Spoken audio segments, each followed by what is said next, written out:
Hello అండి. అందరికీ నమస్తే. Welcome to Subbu's kitchen. ఈరోజు వీడియోలో తోటకూర పులుసు ఎలా చేసుకోవాలో చూపించబోతున్నాను.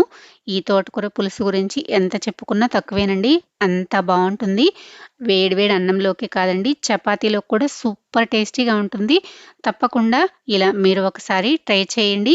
మీరైతే ఎలా చేసుకుంటారో వీడియో మొత్తం చూసి కామెంట్ చేయండి. వీడియో నచ్చితే లైక్ చేసి హైప్ చేయండి. ముందుగా ఒక తోటకూర కట్టను తీసుకొని ఇలా శుభ్రంగా క్లీన్ చేసుకున్న తర్వాత ఇలా కట్ చేసేసుకొని ఓ ప్లేట్లో పక్కన పెట్టేసుకోండి.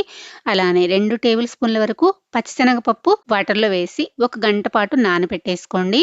అలానే కొంచెం చింతపండు కూడా ఒక గిన్నెలో వేసేసుకొని వాటర్ వేసుకొని నానబెట్టుకోండి.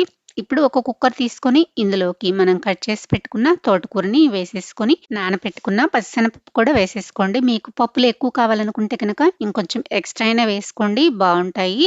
ఇప్పుడు ఒక పెద్ద ఉల్లిపాయని ఇలా చిన్న చిన్న ముక్కలుగా కట్ చేసుకొని వేసుకోండి. 4 పచ్చిమిర్చిని కట్ చేసుకొని వేసుకొని ఒక టమాటా వేసుకోండి. టమాటా వేసుకోవడం వల్ల టేస్ట్ చాలా బావుంటుందండి. ఇలా వేసుకున్న తర్వాత ఇప్పుడు ఇందులోకి పావు టీ స్పూన్ వరకు పసుపు, అలానే 2 వెల్లుల్లి వేసుకోండి. వేసుకొని తగినంత వాటర్ వేసుకోండి. ఎక్కువ వాటర్ అవసరం లేదండి. టీ గ్లాస్ కన్నా కొంచెం ఎక్కువ వేసుకుంటే సరిపోతుంది. ఇలా వేసుకొని మూత పెట్టేసి 3 విజిల్స్ వచ్చేంత వరకు ఉడికించుకోండి.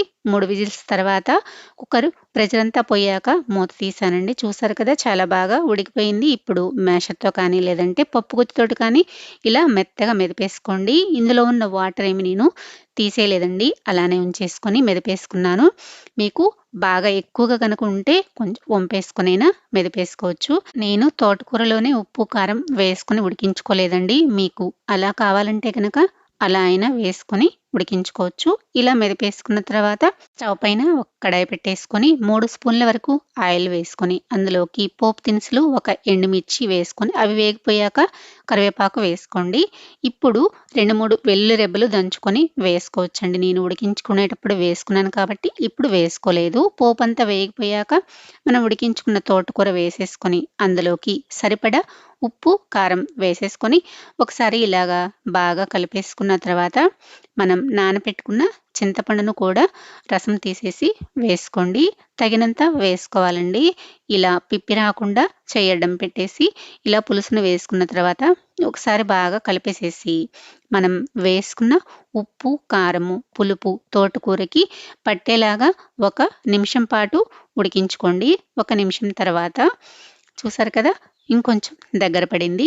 ఇప్పుడు ఒకసారి బాగా కలిపేసుకొని ఇందులోకి ఉప్పు, కారం సరిపోయిందో లేదో ఒకసారి చెక్ చేసుకున్న తర్వాత చాలకపోతే కనుక అడ్జస్ట్ చేసుకొని మళ్ళీ కలుపుకొని మూత పెట్టేసి ఒక్క నిమిషం పాటు ఉడికించుకోండి.